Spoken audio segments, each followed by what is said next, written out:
नमस्कार प्रिय दोस्तों, आप सभी का स्वागत है मेरे चैनल आर.एस. ग्लोबल स्टडीज में। प्रिय दोस्तों, इंडियन ज्योग्राफी के अंतर्गत आज हम आपको लेके आए हैं भारत के प्रमुख बंदरगाह। प्रिय दोस्तों, तो देखते हैं बंदरगाह किसे कहते हैं। पहले हम ये जान लेते हैं प्रिय दोस्तों। तो जो समुद्री मार्ग से जो भारत में माल का आयात निर्यात होता है, यह माल जहाँ चढ़ाया उतारा जाता है, ऐसी जगह को हम क्या कहते हैं? बंदरगाह कहते हैं, और इंग्लिश में सी पोर्ट कहते हैं। इसको ध्यान में रखिएगा।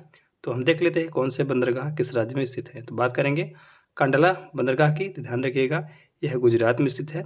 कंडला बंदरगाह को ज्वारीय बंदरगाह भी कहते हैं प्रिय दोस्तों, इसको ध्यान में रखिएगा। इसके साथ ध्यान रखिए मुंबई में मुंबई बंदरगाह जो महाराष्ट्र में स्थित है। ध्यान रखिएगा कि भारत का सबसे बड़ा बंदरगाह मुंबई बंदरगाह है। ध्यान रखिएगा।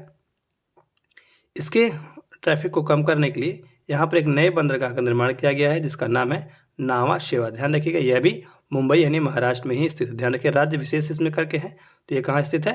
यह महाराष्ट्र में स्थित है। इसके बाद है मार्मा गोवा। ध्यान रखिएगा, गोवा नाम से क्लियर हो रहा है कि यह गोवा में स्थित है। ठीक है प्रिय दोस्तों। इसके बाद की बात करें तो न्यू मंगलूर। ध्यान रखिएगा, मंगलूर बेंगलुरु से मिलता हुआ शब्द है, तो इसलिए ध्यान रखिएगा कि यह कर्नाटक में स्थित है। कर्नाटक की राजधानी जो है बेंगलुरु है। ठीक है। इसके बाद बात करते हैं कोच्चि की। तो कोच्चि बंदरगाह यह केरल में स्थित है। ठीक है। इसके बाद करेंगे चेन्नई की। चेन्नई बंदरगाह, तो ध्यान रखिएगा तमिलनाडु की राजधानी चेन्नई है, इसलिए यह चेन्नई बंदरगाह है। ठीक है। इसके बाद एन्नोर बंदरगाह, देखिए यह तमिलनाडु राज्य में जो है स्थित है। तो ये भी बहुत खास है। ऐसे ही प्रश्न पूछे जाते हैं जो थोड़ा डिफरेंट होते हैं। इसके बाद बात करेंगे आंध्र प्रदेश की। तो ये देखिएगा विशाखापट्टनम बंदरगाह है। ध्यान रखिएगा, ये भारत का सबसे गहरा और प्राकृतिक बंदरगाह है। ठीक है प्रिय दोस्तों। इसके बाद करेंगे उड़ीसा की। तो ध्यान रखिए, उड़ीसा में पारदीप बंदरगाह है, और कोलकाता में जो है वो कोलकाता बंदरगाह है, जो पश्चिम बंगाल राज्य में स्थित है। ठीक है दोस्तों।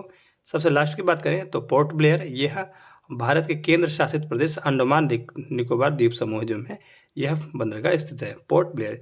अगर बात करें भारत में बंदरगाहों की संख्या की, तो ध्यान रखिएगा भारत में कुल टोटल कितनी संख्या बंदरगाहों की? तो टोटल जो है वह 13 संख्या है भारत में। ठीक है। कई बार पूछ लिया जाता है कि भारत में कितनी बंदरगाहें हैं, तो वहाँ अब आप 13 क्लिक कर सकते हैं। ध्यान रखिएगा, यह अरब सागर के प्रमुख बंदरगाह है। यह पश्चिम बंगाल की जो है, यह बंगाल की खाड़ी की जो है, यह प्रमुख बंदरगाह है। ध्यान रखिएगा, कांडला, मुंबई, नावा शेवा, मार्मा गोवा, न्यू मंगलूर और कोच्चि। देखिएगा, यह अरब सागर के जो है बंदरगाह हैं, और इधर कोलकाता, पारदीप, विशाखापट्टनम, एन्नोर और चेन्नई, ये ध्यान रखिएगा बंगाल की खाड़ी के प्रमुख बंदरगाह है प्रिय दोस्तों।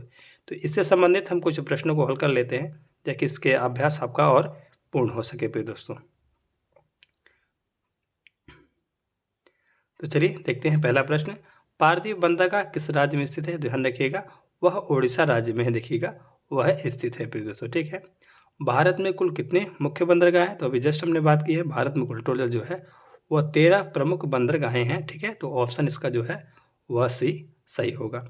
वर्तमान में मुंबई बंदरगाह के दबाव को कम करने के लिए बनाया गया है। तो ध्यान रखिएगा, जो मुंबई सबसे बड़ा भारत का बंदरगाह है, उसके दबाव को कम करने के लिए एक नए बंदरगाह बनाया गया है, जिसका नाम है नावा शेवा। ठीक है प्रिय दोस्तों।